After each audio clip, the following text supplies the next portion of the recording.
Supriyani sebut Aibda Wibowo paksa sang anak buat ngaku dianiaya, tutupi kejadian di sawah. Terjawab sudah pengakuan siswa SD kelas 1, M soal kasus guru honorer, Supriyani. Ternyata M tidak mengakui telah dianiaya guru honorer Supriyani. Malah justru M mengaku dipaksa ayahnya yang merupakan anggota polisi Polsek Baito, Aibda Wibowo Hashim. M diketahui merupakan anak anggota Polri yang kini menjabat sebagai Kanit Intel Polsek Baito Aibda Wibowo Hashim. Sedangkan Supriyani adalah wali kelas 1B di SD Negeri 4 Baito, Konawe Selatan, Sulawesi Tenggara. Tugas saya mengajar di kelas 1B. Siswa korban tersebut ada di kelas 1A, kata Supriyani. Ia membantah telah melakukan tindak kekerasan pada M. Saya tidak melakukan perbuatan karena siswa itu bukan siswa saya. Saya juga bukan mengajar siswa di kelas tersebut, katanya. M mengalami luka di bagian kakinya. Kata Supriyani, awalnya M mengaku luka itu akibat jatuh di sawah. Awalnya anak itu mengaku ditanya kedua orang tuanya itu jatuh dari sawah, katanya. Setelah mendengar pengakuan anak, Aibda Wibowo Hashim tak percaya. Menurut Supriyani, Wibowo memaksa M mengaku telah dianiaya dirinya. Setelah mendengar perkataan itu dikasih tahu sama ayahnya kemarin di sawah tidak jatuh katanya. Terus anak itu didesak sama ayahnya. Dia mengaku katanya dipukul sama ibu guru kelas 1B, kata Supriyani. Entah mengapa Aibda Wibowo Hashim meminta anaknya ngaku dianiaya Supriyani. Padahal selama ini hubungan Supriyani dengan keluarga M hanya sebatas orang tua murid dan guru saja.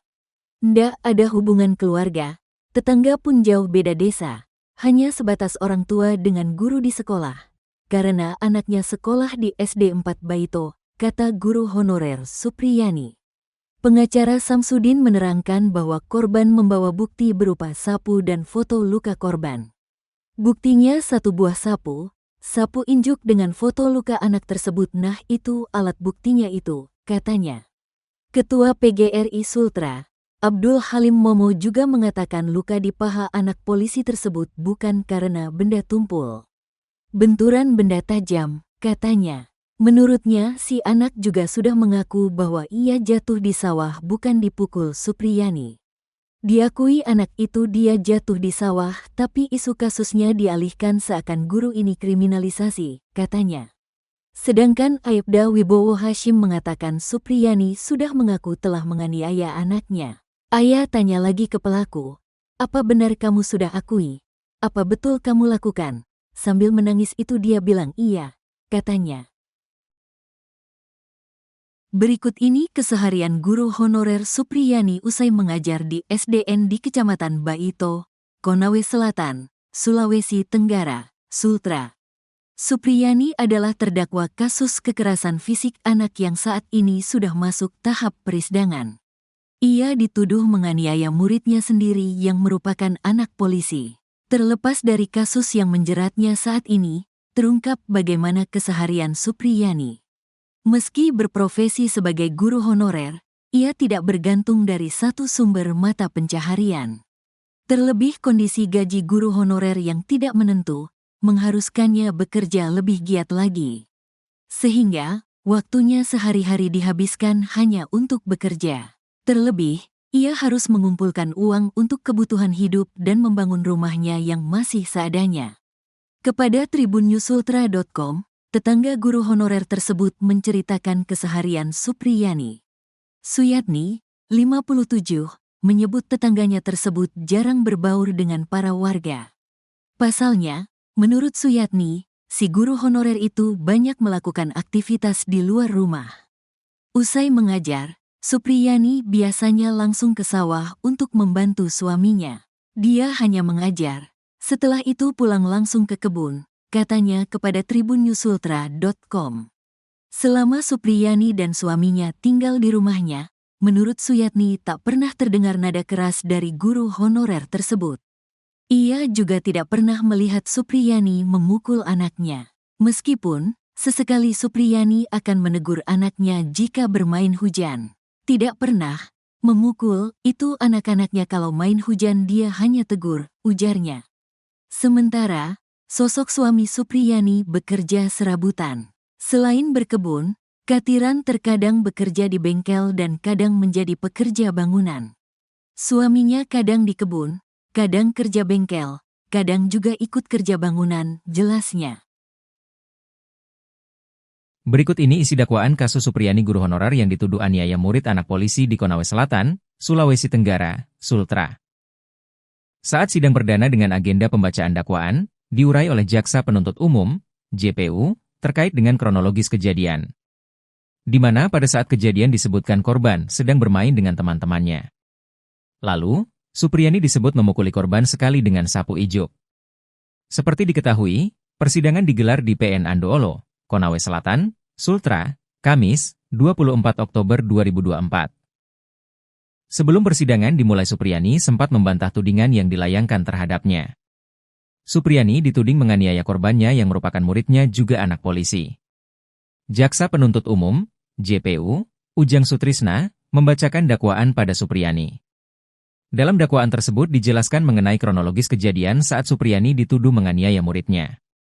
Kala itu, masih sementara proses belajar mengajar. Namun setelah selesai, seorang guru pun keluar dari ruangan kelas. Lalu Supriyana disebutkan langsung masuk ke kelas 1A tempat korban berada. Saat berlangsung proses belajar mengajar, saksi Lilis Herlina Dewi meninggalkan ruang kelas untuk ke ruangan kepala sekolah. Terdakwa lalu masuk ke kelas IA dan mendekati korban yang sedang bermain-main dengan rekannya dan langsung memukul korban sebanyak 1 kali dengan menggunakan gagang sapu ijuk. Jaksa menyebut akibat kekerasan yang dilakukan terdakwa, korban mengalami luka memar dan lecet di paha belakang, sesuai hasil visum Puskesmas Palangga pada Jumat, 26 April 2024. Mendengar dakwaan tersebut, Supriyani hanya menggeleng dan sesekali mengusap mata dengan jilbabnya.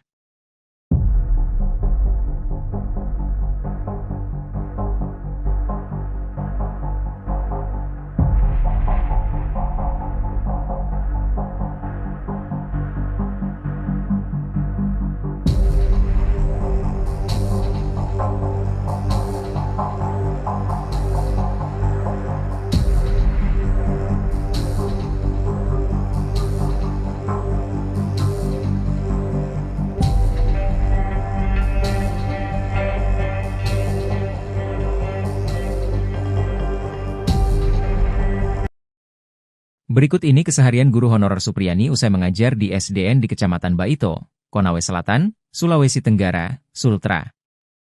Supriyani adalah terdakwa kasus kekerasan fisik anak yang saat ini sudah masuk tahap persidangan. Ia dituduh menganiaya muridnya sendiri yang merupakan anak polisi. Terlepas dari kasus yang menjeratnya saat ini, terungkap bagaimana keseharian Supriyani. Meski berprofesi sebagai guru honorer, ia tidak bergantung dari satu sumber mata pencaharian. Terlebih kondisi gaji guru honorer yang tidak menentu, mengharuskannya bekerja lebih giat lagi. Sehingga, waktunya sehari-hari dihabiskan hanya untuk bekerja.